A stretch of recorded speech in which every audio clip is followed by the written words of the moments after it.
Bienvenue dans The Deep Dive. On se penche aujourd'hui sur une question qui revient souvent chez les investisseurs. Est-ce que Google est toujours une valeur sûre? Ouais, Malgré tous les défis qu'on lui connaît, on a décortiqué un épisode du podcast de Smart Investor qui justement se penche sur Google et on va essayer de plonger dans leurs arguments pour que vous puissiez vous faire votre propre idée. super. Alors le podcast commence en parlant de la performance de Google et ils mettent en avant une croissance de 35% pour la division Cloud Computing de Google. Donc c'est assez impressionnant, mais curieusement l'action Google en bourse n'a pas vraiment suivi la tendance. Oui, c'est ça qui est un petit peu paradoxal. Voilà. Le podcast met le doigt sur deux éléments qui inquiètent les investisseurs. D'une part, on a les enquêtes antitrust qui planent au-dessus de Google, et de l'autre, on a l'arrivée de l'intelligence artificielle dans le domaine des moteurs de recherche. Alors justement pour les enquêtes antitrust, pour ceux qui ne sont pas familiers avec ce sujet, de quoi on parle exactement? En gros, les régulateurs, ils s'inquiètent de la position dominante de Google sur le marché. Mm. Ils ont peur que Google abuse de son pouvoir, ce qui pourrait mener à un démantèlement du groupe ou à des amendes astronomiques. Imaginez un peu le scénario catastrophe. Oui, ça ferait peur à n'importe quel investisseur. Ah oui? Et pour l'intelligence artificielle, quel est le problème? Alors? On entend beaucoup parler de ChatGPT ces derniers temps. Oui, tout à fait. Est-ce que ça menace réellement Google? C'est la grande question. Est-ce que ces nouveaux moteurs de recherche basés sur l'IA ont le potentiel de bouleverser le paysage actuel? Alors imaginez, au lieu de taper des mots-clés dans Google, vous posez une question à une intelligence artificielle qui comprend votre intention et qui vous donne une réponse personnalisée, précise, synthétique. Hein, c'est un peu le rêve, non? Oui, ça donne envie, c'est vrai. Mais est-ce que Google, avec sa puissance de frappe et son avance technologique, ne risque pas de s'adapter et de garder sa place de leader? Le podcast de Smart Investor semble le penser. Ils estiment que ces risques sont probablement exagérés. Google a des atouts considérables, une base d'utilisateurs gigantesque, une infrastructure ultra performante, une expertise inégalée dans le domaine de l'IA. Google a d'ailleurs développé ses propres puces d'intelligence artificielle, les fameuses TPU. Oui, Difficile de les imaginer se laisser détrôner si facilement. oui, c'est rassurant. Mais si on met de côté ces inquiétudes, qu'est-ce qui fait de Google un investissement potentiellement rentable sur le long terme?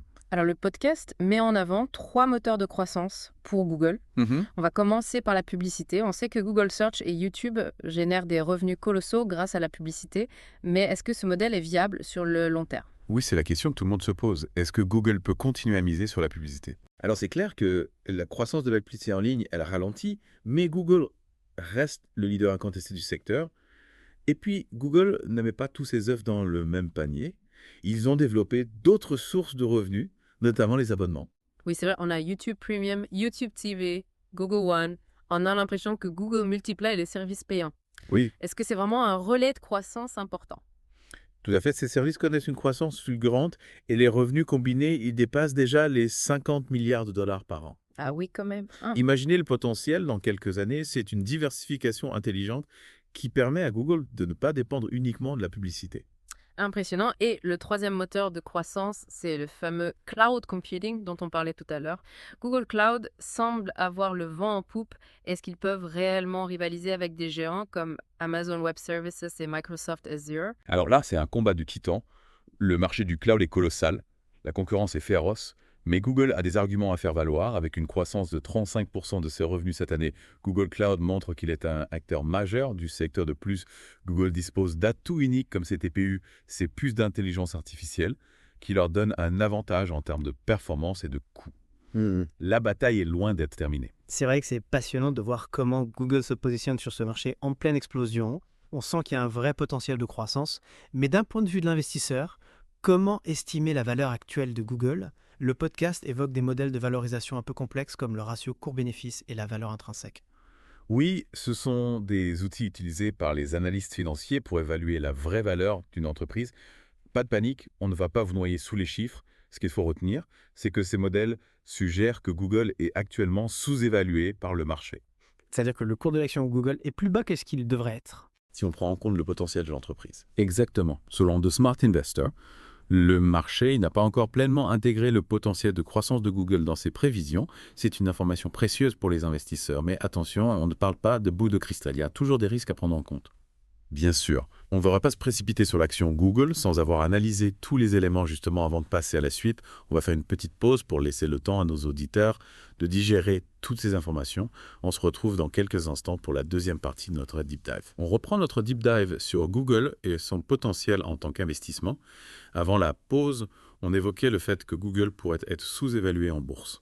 Oui, c'est ce que suggère le podcast The Smart Investor. En se basant sur différents indicateurs, notamment le fameux ratio cours-bénéfice, souvent appelé P/E ratio. Exactement. Pour simplifier, disons que le PE ratio permet de comparer le prix d'une action au bénéfice par action de l'entreprise. Un PE ratio élevé peut indiquer que le marché est très optimiste quant à l'avenir de l'entreprise, tandis qu'un PE ratio bas peut suggérer le contraire. D'accord. Et dans le cas de Google, qu'est-ce que ça nous dit? Le podcast mentionne un PE ratio assez bas pour Google, surtout si on le compare à d'autres géants de la tech. Cela pourrait indiquer que le marché est actuellement trop pessimiste par rapport aux perspectives de Google. Donc si on suit cette logique, acheter des actions, Google maintenant pourrait être une bonne affaire. C'est ce que pense le podcast. Mais attention, ce n'est pas une garantie de succès. L'investissement en bourse comporte toujours des risques. Bien sûr, on ne le répétera jamais assez. Avant de miser toutes ces économies sur Google, il faut bien peser le pour et le contre. On a déjà évoqué les risques liés à la concurrence d'alliés et aux enquêtes antitrust, mais y a-t-il d'autres éléments à prendre en compte? Oui, absolument. Il est important de s'interroger sur la stratégie de Google à long terme. Est-ce qu'ils vont réussir à s'adapter à l'évolution du marché? Est-ce qu'ils vont continuer à innover et à proposer des produits qui séduisent les utilisateurs? C'est vrai que Google a parfois tendance à se disperser, à lancer des projets qui ne voient jamais le jour. On pense à Google Glass par exemple, ou encore à Google Stadia. Exactement.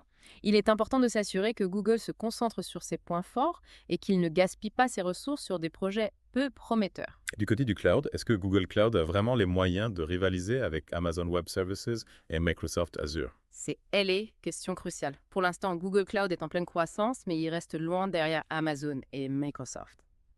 La bataille s'annonce rude. Google devra redoubler d'efforts pour convaincre les entreprises de choisir sa plateforme cloud. D'autant plus que le marché du cloud est en constante évolution. Les besoins des entreprises changent, les technologies progressent à une vitesse folle. Il faut vraiment être agile et visionnaire pour réussir dans ce secteur. Absolument, Google a déjà prouvé sa capacité à innover, mais il ne faut pas se reposer sur ses lauriers. L'innovation est une course de fond, pas un sprint. Et du côté des abonnements, est-ce que YouTube Premium, YouTube TV et Google One ont le potentiel de devenir des piliers de l'empire Google? Difficile à dire avec certitude. Pour l'instant, ces services progressent bien, mais ils restent relativement marginaux par rapport au chiffre d'affaires global de Google. Il faudra surveiller leur évolution de près dans les années à venir. C'est vrai. On arrive un peu au cœur du débat. Est-ce que Google est capable de se réinventer, de trouver de nouveaux relais de croissance pour continuer à dominer le monde numérique? C'est le grand défi que doit relever Google. Ils ont les ressources, le talent et l'ambition pour y parvenir. Mais la concurrence est féroce et l'avenir est incertain. Seul le temps nous dira si Google restera le roi du numérique. En tout cas, on peut dire que notre deep dive est passionnant. On a appris plein de choses sur les défis et les opportunités qui se présentent à Google. Mais avant de se laisser emporter par l'enthousiasme ou la panique, il est important de rappeler que investir en bourse comporte toujours des risques, on ne le dira jamais assez. Absolument, il ne faut jamais oublier que la valeur d'un investissement peut fluctuer et qu'on peut perdre de l'argent. C'est pourquoi il est crucial de bien s'informer, de se faire accompagner par des professionnels si besoin, et surtout de ne jamais investir plus que ce qu'on est prêt à perdre. Tout à fait, l'investissement en bourse ne doit pas être à la légère. On a beaucoup parlé de chiffres de performance de valorisation. Mais au fond, qu'est-ce que tout cela signifie pour nous en tant qu'utilisateurs et citoyens?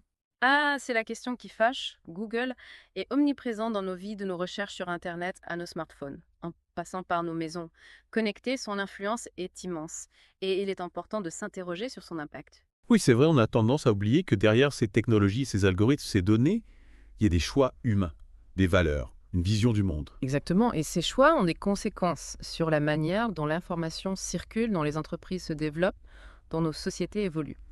Prenons l'exemple de la recherche sur Internet. Google a un pouvoir énorme sur ce que nous voyons et ce que nous ne voyons pas. Leur algorithme de classement des résultats de recherche influence nos opinions, nos décisions, nos achats. C'est une responsabilité immense. Il est important de se demander si Google utilise ce pouvoir de manière responsable, éthique, transparente. Tout à fait. D'autant plus que Google collecte une quantité astronomique de données sur nos habitudes, nos préférences, nos interactions. Ces données sont une mine d'or pour les annonceurs, mais elles peuvent aussi être utilisées à des fins moins louables. Oui, on touche là des questions de vie privée, des libertés individuelles, de manipulation, des questions complexes qui méritent un débat public approfondi. Absolument, on ne peut pas laisser ces géants du numérique dicter seuls les règles du jeu. Il est important que les citoyens, les politiques, les régulateurs s'emparent de ces questions et fassent entendre leur voix. Hmm. Je suis entièrement d'accord, la lumière du numérique se joue maintenant et il est crucial que nous participions tous à la construction d'un monde numérique plus juste, plus éthique, plus respectueux de nos libertés. En tout cas, notre deep dive sur Google nous a permis d'aborder des questions fascinantes et parfois un peu inquiétantes. J'espère qu'il aura donné à nos auditeurs matière à réflexion. Moi aussi, l'important, c'est de ne pas rester passif face à ces enjeux, s'informer, se questionner, débattre. C'est essentiel pour construire un avenir numérique qui nous ressemble. Merci beaucoup pour votre participation à ce deep dive. Avec plaisir, c'était une discussion passionnante. Et à vos auditeurs, merci de nous avoir suivis. On espère que cette plongée dans l'univers de Google vous aura éclairé et inspiré. N'hésitez pas à continuer vos recherches, à vous forger votre propre opinion et à partager vos réflexions avec nous. On se retrouve bientôt pour un nouveau deep dive sur un sujet tout aussi captivant.